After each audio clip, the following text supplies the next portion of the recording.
I'm always proud to stand alongside my colleagues behind me,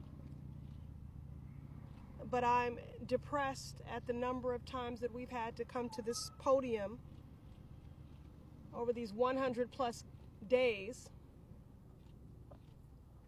I feel betrayed. I feel haunted.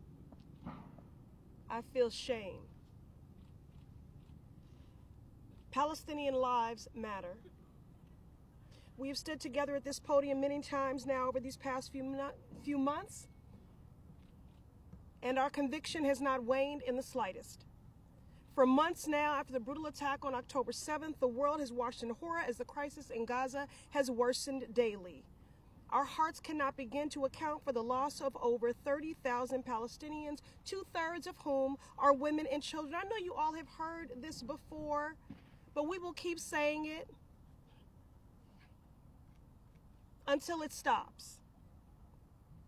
Women and children who have been heinously killed by the Israeli military's relentless and indiscriminate bombing campaign. Over 11,000 children have been killed in Gaza, a horror that defies explanation. 260 children who never celebrated their first birthday. Thousands more weigh heavy on our conscience and in our hearts. Babies, toddlers, teenagers, young men and women.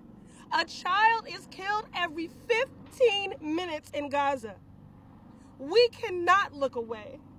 Think of these babies who were sleeping in cribs, wearing diapers, or running for their lives when they were struck by a missile or shot by a sniper. What has happened to our humanity? Today, the people of Gaza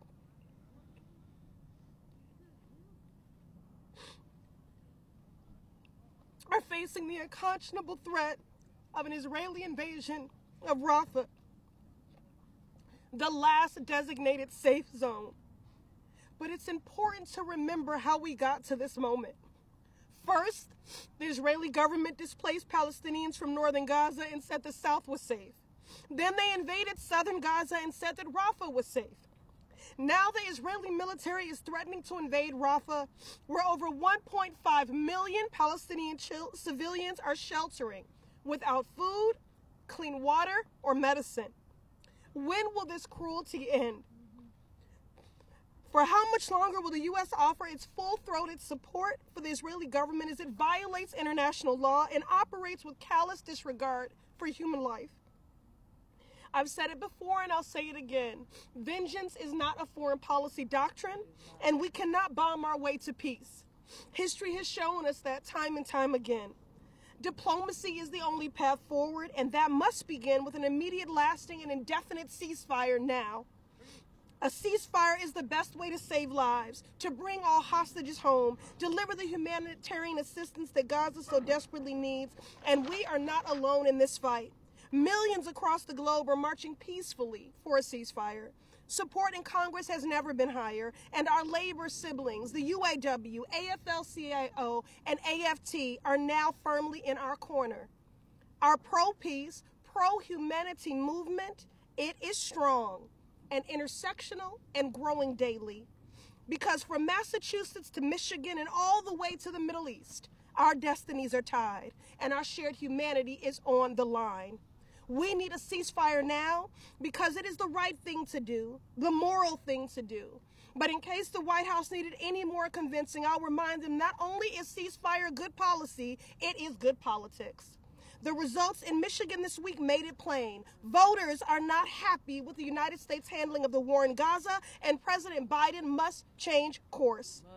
A ceasefire is the mandate. Thank you again to Representative Tlaib, Representative Bush, and our colleagues for bringing us together. Together we will continue to call for peace, to pray for peace, and to work for peace. And through the grief that we carry, we will never be silent in the face of injustice. Ceasefire now. Ceasefire now.